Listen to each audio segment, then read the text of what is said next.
আসসালামু আলাইকুম। আজ আমি নিয়ে এলাম ঝিঙের এই রেসিপিটা। এই গরমে ঝিঙের এরকম ঝোল রেসিপি দারুণ হয় খেতে। আর ছোট বড় সকলেই এটি পছন্দ করবে এমনই একটি রেসিপি। তাহলে চলুন আর কথা না বাড়িয়ে চলে যাই পুরো রান্না। এখানে আমি ঝিঙে নিয়ে নিয়েছি 1 কেজি। দেখুন আমি পুরো ঝিঙেটাই নিয়ে নিচ্ছি। এটা কিন্তু খুবই স্বাস্থ্যকর এবং খুবই মজাদার একটি রেসিপি। ঝাল ঝাল ঝিঙের ঝোল রেসিপি খেতে অনেক মজার হয়। অল্প কিছু উপকরণে খেতে হবে দুর্দান্ত ঝিঙের এই রেসিপিটা। আর এটা রুটি ভাতের সাথে খেতে দারুণ হবে এমনই একটা রেসিপি ঝিঙে রেসিপি। আমরা অনেকেই পছন্দ করি, আবার অনেকেই পছন্দ করি না, কিন্তু এভাবে রান্না করলে সকলেই হবে। যারা পছন্দ করে না তারাও এবার ঝিঙে খাবে এমনই একটা রেসিপি আপনাদের সাথে শেয়ার করছি।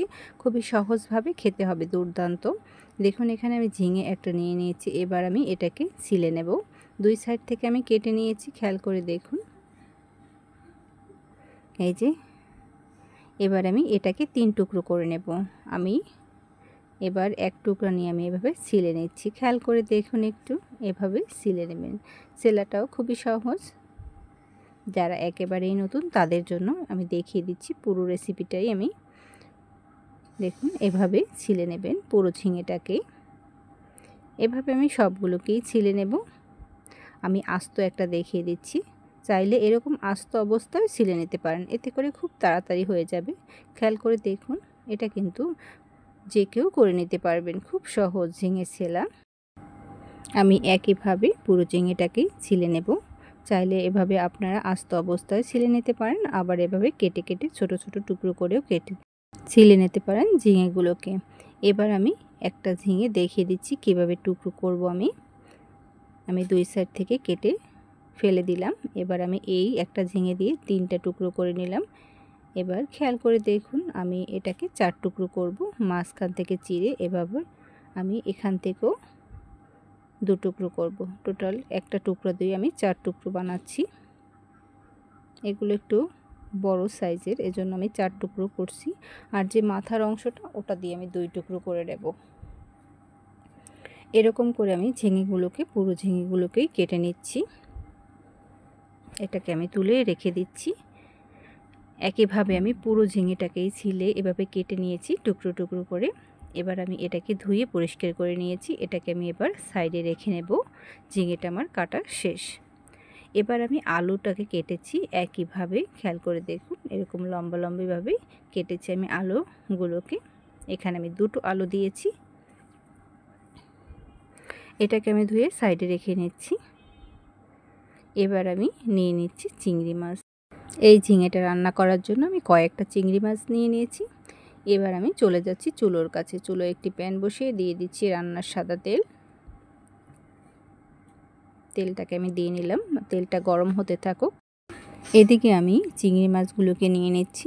দিয়ে দিচ্ছি এর মধ্যে সামান্য একটু হলুদ গুঁড়া, দিয়ে দিচ্ছি সামান্য একটু লাল মরিচের গুঁড়া, দিয়ে দিচ্ছি সামান্য একটু লবণ। এটাকে দিয়ে চিংড়ি মাছগুলোকে একটু মেখে নেব। এবার আমি এই তেলের মধ্যে চিংড়ি মাছগুলোকে একটু ভেজে নেব। এখানে কিন্তু অল্প কয়েকটা চিংড়ি মাছ দিয়ে এই ঝিঙেটা রান্না করব।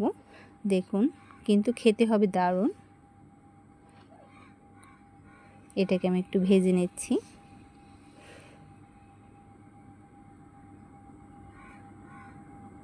এটা আমার এক সাইড ভাজা হয়ে গেছে। এবার আমি উল্টিয়ে নিচ্ছি চিংড়ি মাছটাকে। উল্টিয়ে আমি ভেজে নিয়েছি। এবার আমি ভাজা চিংড়ি মাছগুলোকে তুলে রাখছি। দেখুন এটা ভাজা হয়ে গেছে। চিংড়ি মাছটাকে আমি তুলে রাখছি, তুলে নিলাম। এবার আমি এর মধ্যে দিয়ে দিচ্ছি পেঁয়াজ কুচি। এখানে আমি দেশি পেঁয়াজ 2টা দিয়েছি। এবার আমি এটাকে নেড়েচেড়ে একটু পেঁয়াজটাকে ভেজে নিচ্ছি। পেঁয়াজটা কিন্তু আমার অনেকটাই ভাজা হয়ে গেছে, খেয়াল করে দেখুন। এর চেয়ে আর বেশি ভাজা যাবে না, তাহলে কালো হয়ে যাবে। এবার আমি এর মধ্যে দিয়ে দিচ্ছি রসুন এবং আদা বাটা হাফ চামচ করে, দুটো মিলিয়ে 1 চামচ দিয়ে নিলাম। রসুন এবং আদাটা আমি একসাথেই মিক্স করেই বেটে নিয়েছি। এটাকে আমি একটু নেড়েচেড়ে ভেজে নিচ্ছি। এবার আমি চিংড়ি মাছ মাখানো মশলাটা একটু পানি দিয়ে এটা দিয়ে নিলাম। এবার আমি শুকনো মশলাগুলো এর মধ্যে দিয়ে দেব, নেড়েচেড়ে একটু মিক্স করে নিলাম। এবার দিয়ে দিচ্ছি সামান্য পরিমাণে হলুদ গুঁড়া, হাফ চামচেরও কম হলুদ গুঁড়া দিয়েছি। দিয়ে দিচ্ছি 1 চা চামচ লাল মরিচের গুঁড়া, আরও একটু লাল মরিচের গুঁড়া দিয়ে নিচ্ছি সামান্য একটু। দিয়ে দিচ্ছি 1 চা চামচ লবণ, দিয়ে দিচ্ছি হাফ চা চামচ জিরা গুঁড়া। এবার আমি এটাকে মিক্স করে নিচ্ছি। পানি আরও একটু দিয়ে নিচ্ছি সামান্য পরিমাণে। এটাকে দিয়ে আমি নেড়েচেড়ে একটু কষিয়ে নেব মশলাটাকে। এটা একটু কষিয়ে নিয়েছি। এবার আমি এর মধ্যে দিয়ে দিচ্ছি টুকরো করা আলুগুলোকে।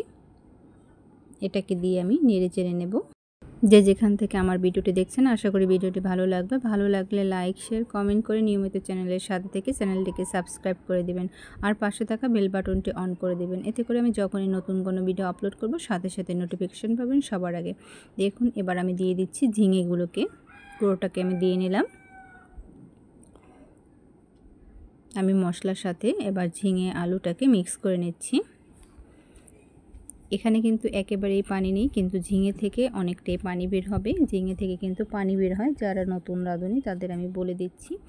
ঝিঙে থেকে কিন্তু অনেকটাই পানি বের হয়, এজন্য ঝিঙে ভিজিয়েও রাখা যাবে না। ঝিঙে ভিজিয়ে রাখলে কিন্তু এর মধ্যে পানি চলে যাবে অনেকটাই। এজন্য ঝিঙে ধুয়ে একটা ঝাঁঝরির মধ্যে রেখে দিতে হবে। ঝাল ঝাল ঝিঙে রেসিপিটা কিন্তু খেতে হয় দুর্দান্ত। আপনারা ওইভাবে ট্রাই করে দেখবেন, আশা করি আপনাদের খুব ভালো লাগবে। আমার কাছে তো খুবই ভালো লাগে এভাবে ঝিঙে রেসিপিটা করলে। গরম গরম ভাতের সাথে, রুটির সাথে কিন্তু খেতে দারুণ হয়। আমি ঝিঙেটাকে একটু কষিয়ে নিচ্ছি মশলার সাথে। দেখুন ঝিঙে থেকে কিন্তু অনেকটাই পানি বেরিয়েছে, দেখেই বুঝতে পারছেন। এটা কিন্তু আমি কোনো পানি দেইনি, এমনিতেই ঝিঙে থেকে অনেকটাই পানি বের হয়েছে।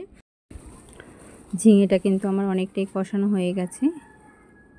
দেখুন এখানে এবার আমি দিয়ে দিচ্ছি পানি।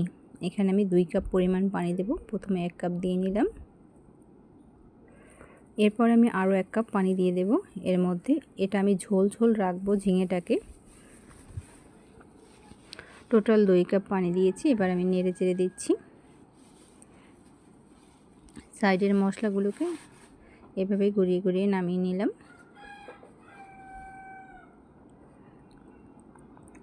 এবারে আমি উপর থেকে একটি ঢাকনা দিয়ে ঢেকে রেখে দিচ্ছি। দেখুন ঝিঙের মধ্যে কিন্তু বলক চলে এসছে। এবার আমি এর মধ্যে দিয়ে দেব চিংড়ি মাছ ভাজাটাকে। এটাকে আমি দিয়ে নিচ্ছি। এবার আমি নেড়ে চেড়ে মিক্স করে নেব। ঝাল ঝাল ঝিঙের পাতলা ঝোল রেসিপিটা কিন্তু খেতে দারুণ হয়। এরকম গরমে এরকম পাতলা ঝিঙের ঝোল খেতে কিন্তু চমৎকার হয়। এটা ভাত এবং রুটির সাথে খেতে দুর্দান্ত হয়। দেখুন আমি ঢাকনা তুলে দেখিয়ে দিচ্ছি, আলুটা কিন্তু সিদ্ধ হয়ে গেছে। এটা কিন্তু আমার একেবারেই হয়ে আসছে। এই পর্যায়ে আমি এটাকে চুলো থেকে নামিয়ে নিচ্ছি। এবার আমি এটাকে ঢেলে নিচ্ছি। দেখুন ঝিঙেটা রান্না করতে বেশি সময়ের দরকার হয় না, খুব ঝটপট করা যায় আর খেতেও হয় দারুণ। দেখুন তৈরি হয়ে গেল আমার ঝিঙের ঝাল ঝাল ঝোল রেসিপি। খুব সহজেই আপনাদের সাথে শেয়ার করলাম পুরো টিপস সহ। আশা করি আপনাদের খুব ভালো লাগবে।